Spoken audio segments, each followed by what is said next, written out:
Oi, eu sou a Amanda e hoje a gente vai continuar estudando a lição dessa semana dos adolescentes. Essa semana a gente está na lição 8, título Uma Parte, Não a Parte, e agora eu vou ler o texto-chave. Empenhe-se por vir até aqui o mais depressa possível, segundo Timóteo 4:9. Em Roma, Paulo tinha sido colocado sob a responsabilidade do capitão dos guardas imperiais, que era um homem íntegro.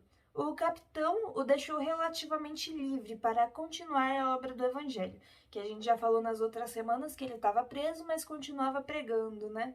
Continuava mandando as cartas para as igrejas. E é isso, né?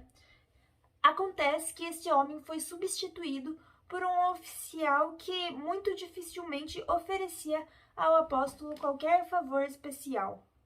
Paulo tinha pouca esperança de justiça em Nero, afinal ele sabia que Nero tinha moral baixa e era capaz de fazer crueldades terríveis.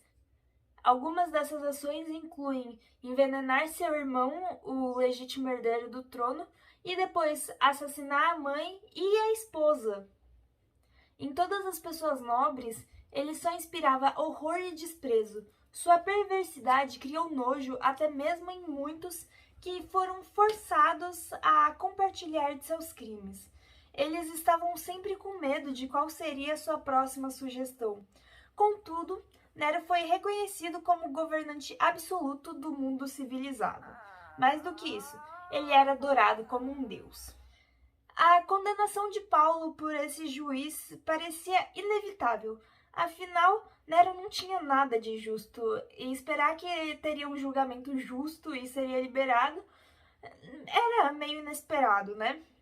Mesmo assim, Paulo sentiu que enquanto ele fosse leal a Deus, não tinha nada a temer. Seu protetor poderia livrá-lo do ódio dos judeus e do poder de César. E de fato, Deus o protegeu.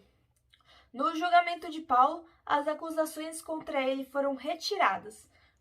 Com um respeito pela justiça completamente oposto ao seu caráter, Nero declarou o prisioneiro inocente. Paulo era um homem livre novamente. Se ele tivesse ficado em Roma até o ano seguinte, certamente teria morrido na perseguição que ocorreu ali. Durante a prisão de Paulo, tantas pessoas haviam se convertido que as autoridades ficaram alarmadas. O imperador ficou especialmente irado pela conversão da sua própria casa. Logo, ele encontrou uma desculpa para impor sua crueldade sobre os cristãos. Um incêndio terrível ocorreu em Roma, e esse incêndio queimou quase metade da cidade. E, de acordo com os rumores, Nero era o causador desse incêndio. O povo ficou enfurecido e, para se inocentar, Nero acusou os cristãos. Milhares de homens, mulheres e crianças foram mortos cruelmente. Os inimigos de Paulo não puderam deixar de observar seu trabalho entre as igrejas. Durante o governo de Nero, os cristãos em toda parte haviam sido banidos. Depois de um tempo, os judeus incrédulos tiveram a ideia de culpar Paulo pelo crime de provocar um incêndio em Roma. Nenhum deles achava realmente que ele era o culpado, mas eles sabiam que uma acusação como essa selaria a condenação do apóstolo. Eles já estavam há um tempo querendo se livrar de Paulo, né? Então eles viram isso como a chance deles. Paulo foi novamente preso e levado às pressas para Roma. E esse seria seu último aprisionamento. E durante esse aprisionamento foi que ele escreveu o livro de 2 Timóteo, né? Que é uma carta que ele escreveu para Timóteo.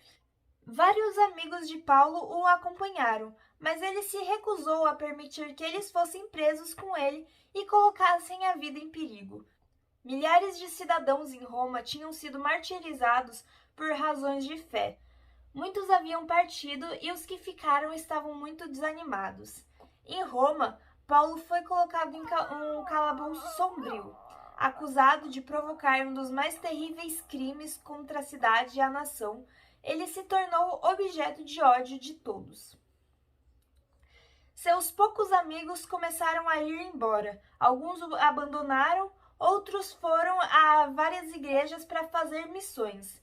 Demas, assustado pelas espessas nuvens de perigo, abandonou o apóstolo perseguido. O apóstolo nunca precisou tanto de seus irmãos cristãos como naquele momento. Confinado à masmorra úmida e escura de uma prisão romana, estava enfraquecido pela idade, pelo trabalho e enfermidades. Lucas, o discípulo amado e amigo fiel, foi um grande conforto, possibilitando que Paulo se comunicasse com os membros de sua igreja. Nos momentos difíceis, o coração de Paulo era animado pelas frequentes visitas de Onesíforo. Esse efésio amável não poupou esforços para tornar a situação de Paulo mais suportável. Enquanto Paulo ansiava por compaixão e companheirismo em um momento de solidão e abandono, Onesíforo trouxe alegria e animou Paulo, que tinha passado a vida servindo a outras pessoas. E por hoje é só, a gente se vê de novo amanhã. Dá um like nesse vídeo, compartilha para todo mundo, ativa o sininho para a gente estudar lição junto todo dia e tchau, até amanhã, um beijo.